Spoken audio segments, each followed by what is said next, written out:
like to find the positives in obscure N64 games even if they're terrible, but sometimes they play a game that just can't redeem itself in any possible way. PD Ultraman Battle Collection 64 is a game beyond repair. Developed by Bandai and released in 1997, the game shares a lot with battle RPGs like Pokemon and Final Fantasy with one crucial difference. It's horrible. Using Ultraman characters dispensed from a futuristic vending machine, you battle monsters to level up, get money, and expand your collection of miniature figures. You can even plug in any Game Boy game into a transfer pack and receive a character for a small fee, but they're not anything special. Aside from battling, you don't do anything but watch your guy walk around. I guess some of the fun is supposed to come from character management because nothing else explains all the waiting. One of the options makes your character kick around a soccer ball while you wait for the day to end. If you run out of stamina by doing too many actions like playing with the soccer ball, the game forces you to rest, which is basically waiting around for the dawn of the next day. The small and blurry world around you has a few neat locations like the central hub in a far-off coliseum, and once in a while an earthquake shoots a tower out of the ground. Trying to visit these places, however, begins the nightmare of watching your character crawl to the destination. The only way I can describe it is like being late for something and you're driving behind someone doing 10 below the speed limit and they just refuse to let you pass, so you feel every second of your life slipping away. And I don't think video games should make you feel that way. Even when you get into a random battle, you should probably start doing something else to pass the time between happenings. What's supposed to be the most exciting part of the game fails to impress, not just because the game glitched out on me multiple times, but the battles are just so slow. Here's what happens. You tumble into a random battle and think, alright,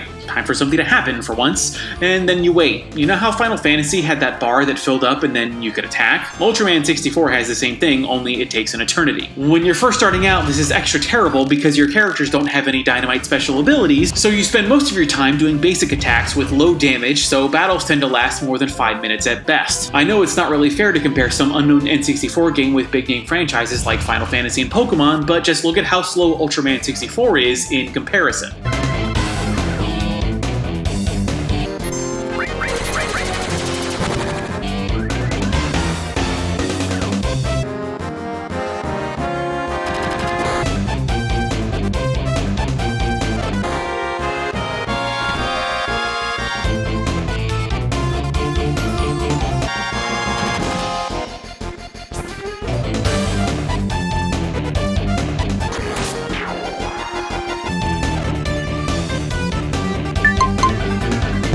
I want to believe that the developers dreamed bigger than this mess, that they had ideas for features dropped onto the cutting room floor because of an incredibly short development cycle, low budget, something that explains why this game is so boring. I can't possibly recommend this game. There are so many other amazing N64 games waiting to be discovered, titles that tragically never saw release outside of Japan that just need to be played. PD Ultraman Battle Collection 64 isn't one of them. Thanks for watching, and mahalo.